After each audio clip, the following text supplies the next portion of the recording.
歪打正着，和节目调性格格不入的赵文卓，却为披荆斩棘的哥哥贡献了最大的笑点。一本正经的把流星雨唱成流星拳，台上台下都展现真功夫，简直是把功夫贯穿综艺第一人。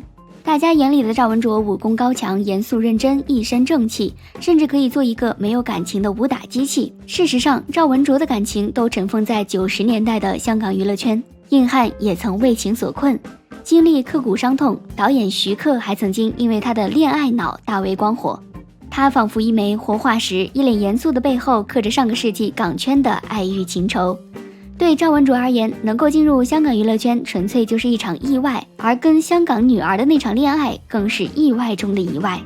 出生于哈尔滨的武学世家，8岁习武，练习各种门类的拳法，12岁参加比赛拿到冠军。彼时的香港娱乐圈，一位女歌手开始吐露自己的芬芳，她的首张个人粤语专辑拿下了第8届香港白金唱片，前途不可限量。7年后，精通百家拳法的赵文卓考入了北京体育大学武术系。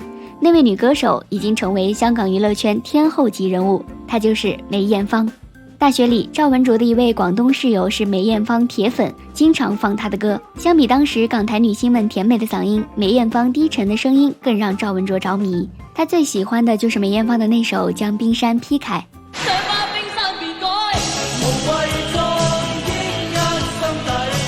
那时的赵文卓哪里能想到，短短4年后，他喜欢的歌手连续5年夺得香港10大劲歌金曲奖，连续举行了30场演唱会，场场爆满。娱乐圈一众明星都要尊称一声梅姐的梅艳芳会成为他的女朋友。能和江湖地位如此显赫的女明星谈恋爱，赵文卓做梦都没有想过，因为他根本不觉得自己能够进入娱乐圈。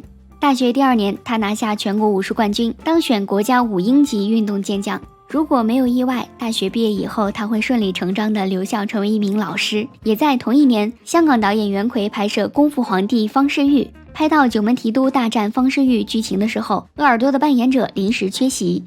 由于主演李连杰出身北京体校，导演袁奎就在别人的建议下，又去北京挑演员。在挑到北京体育大学的时候，老师们都推荐这个拿下全国武术冠军的赵文卓。只打了一场通臂拳，长相、身材、武术功底等均不俗的赵文卓便被看中。不知是导演调教还是很有天赋，片中的大反派九门提督鄂尔多非常有戏。论武戏，和李连杰的对打拳拳到肉，毫不逊色。论文戏，赵文卓把鄂尔多目中无人的睥睨表现得很到位，既阴冷又邪性，方世玉看了都发抖。很难想象，这个能压制住李连杰的反派角色，才是一名大2的学生。现实总是比电影更戏剧，赵文卓的幸运还在后头。袁奎剧组的隔壁是徐克剧组，当时徐克正为一个菲律宾演员不合适而发愁，随即便看上了武功高强、长相清俊的赵文卓。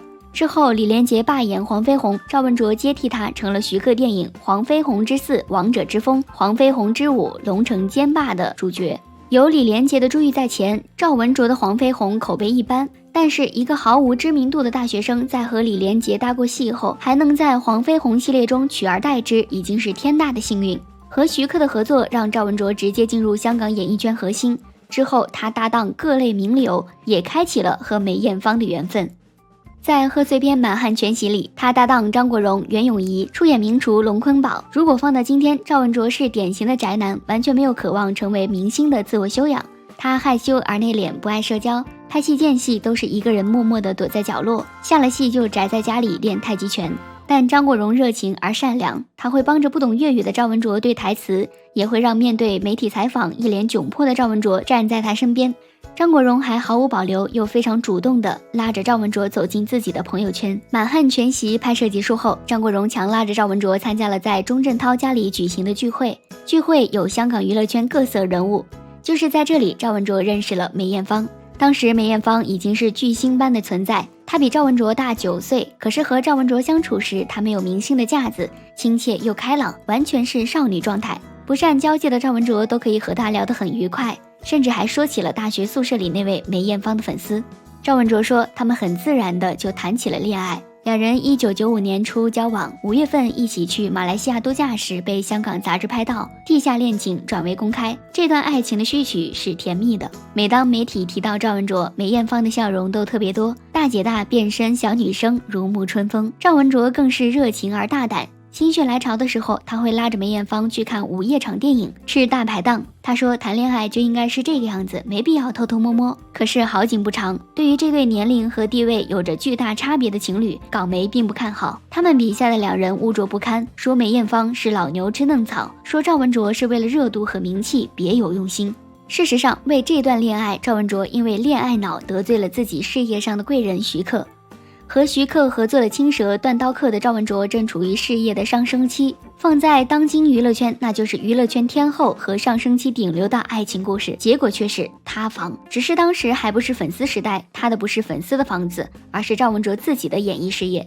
沉浸在爱情里的赵文卓不再用心搞事业，甚至严重耽误拍摄进度，这让导演徐克大为恼火。采访中，他公开吐槽赵文卓天天只顾着和梅艳芳打电话，电话没电了，向人借电池也要打。这也是后来徐克放弃赵文卓的重要原因。他认为这样一心谈恋爱的赵文卓很愚蠢。在徐克眼里，赵文卓传统又保守，一直想改变他这种缺点，却没能成功。是不是缺点难下定论，但徐克看人的眼光是准的。赵文卓的确保守，爱情上也是这样。一次聚会上，梅艳芳的朋友调侃赵文卓什么时候和阿妹结婚，赵文卓没听出是调侃，非常认真的回答，要等他再发展发展才有能力养家。对方说没关系，反正梅艳芳有很多钱嘛。这句话深深的刺痛了赵文卓，在他的观念里，养家一定是男人的事情，女人就应该是受保护的一方。这是一场没能善终的感情。1996年初，两人宣告分手，原因不得而知。可以肯定的是，20出头的赵文卓醉心恋爱，却没有想到怎么承担这场不寻常爱情的巨大冲击。面对无孔不入的媒体，面对蹭热度吃软饭的流言蜚语，当时的赵文卓还没有修炼出一颗强大的心脏，甚至有的时候赵文卓的表现特别幼稚，显得情商极低。分手后，两人在任达华的婚礼上偶遇，记者要求两人合影，梅艳芳大方答应，赵文卓却当即黑脸离开，留给梅艳芳一个大型社死现场。年轻男人的恋爱或许就是这样，一半是爱情，一半是自尊。当爱情的甜蜜再也抵御不了过分强大的自尊时，爱情也瓦解了。此后二人甚少同框，几乎没有交集。8年后的12月30号，赵文卓在飞机上，一向身体强壮的他突然觉得浑身发冷，最后抖成一团，甚至和周围人讲话都语无伦次。飞机降落后，赵文卓接到了噩耗，阿妹病危。当晚，梅艳芳永远的走了。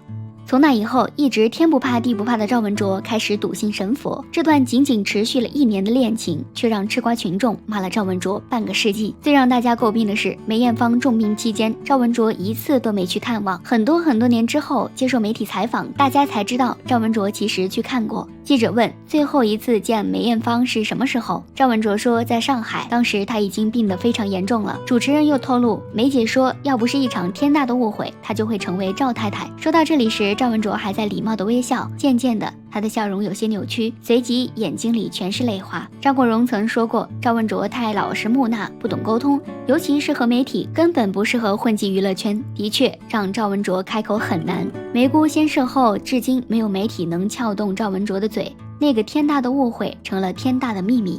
香港媒体不怕事儿大，臆断出很多误会的原因。一说赵文卓和吴绮莉的绯闻，一说梅艳芳朋友太多，让赵吃醋难堪。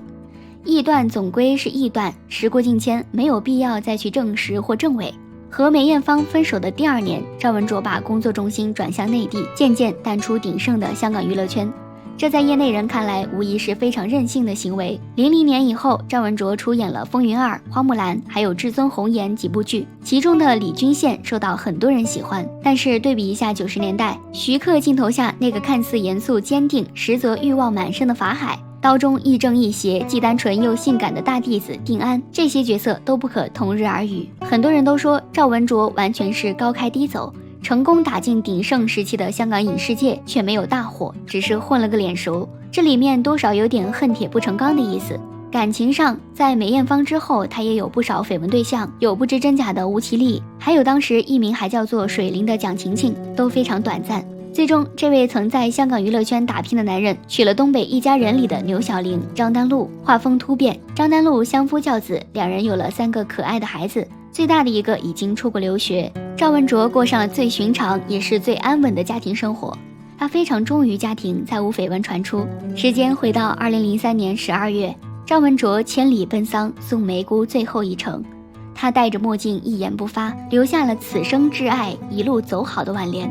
赵文卓和梅艳芳曾经轰动全港的恋情，最终以天人相隔的方式结尾，令人唏嘘感叹。相遇时不懂爱，懂得时斯人已不在，再传奇的爱情也敌不过命运和时间。好了，今天的瓜就吃到这里啦，大家有什么想看的，我们评论区见哦。